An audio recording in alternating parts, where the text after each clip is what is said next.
मैं उठ गई थी फजर की नमाज पढ़ने के लिए। मुझे तो सही रात से इतना नींद ही नहीं आई क्योंकि हमारे इधर एक प्रेग्नेंट लेडी की डेथ हो गई थी, तो मुझे इतना डर लग रहा था। वैसे नमाज तो मैं फिर भी पढ़ लेती हूँ, मगर वो कुछ कहते हैं ना, वो ज़्यादा डर और कुछ अजीब सा था, जिसकी वजह से मुझे यह था कि मतलब जल्दी जल्दी फजर हो, मैं फजर की नमाज पढ़ के सोना है। मैंने इधर आके पता चला कि मैं तो कुछ और करके बैठी हुई, मतलब मैंने नेल पेंट लगाया हुआ है। मेरी भाभी कल नेल पेंट लगा रही थी तो मैंने भी उसके साथ मिलकर लगा लिया। फिर मैंने सुबह सुबह जल्दी से वो उतारा। वैसे इंसान भी बहुत सेल्फिश है, जब उसकी जान पे बंदी ना तभी उसको अल्लाह याद आता है। इतना टाइम लग गया उसको उतारते उतारते, और नमाज का टाइम काफ़ी हद तक गुजर चुका था, मगर अभी सारा नहीं गुजरा था, भी था। फिर उसके बाद मैंने वजू किया। मेरी मामा चली गई थी वॉक पे।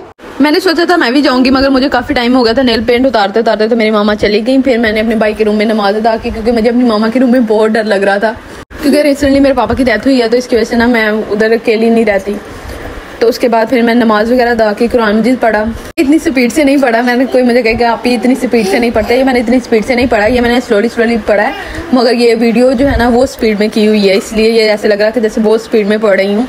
उसके बाद मैं अपनी मामा को देखने के लिए बाहर आ गई, और मैं इस व्यू को देख के मुझे याद आया कि यार ये व्यू और ये सुबह सुबह की ठंडी हवा कोई मैंने 4-5 साल बाद ऐसे देखी है, क्योंकि हमारा घर ऊपर है, हम ऊपर ही रहते हैं, तो हमें ये चीज़ें देखने का कभी मौका ही नहीं मिला। उसके बाद मुझे लग गई थी भूख, तो मैंने सोचा कि क्या हो, खाना भी नहीं खाने को दिल कर रहा था। फिर मुझे याद आया कि जब हम अपनी नानों के घर जाते थे और हम सुबह सुबह उधर से आते थे, हमें स्कूल जाना होता था, तो हमें वो ये मीठी लस्सी और ये बंद देते थे। हमारे तो इधर बंदी कहते हैं, आपके पता नहीं क्या कहते होंगे।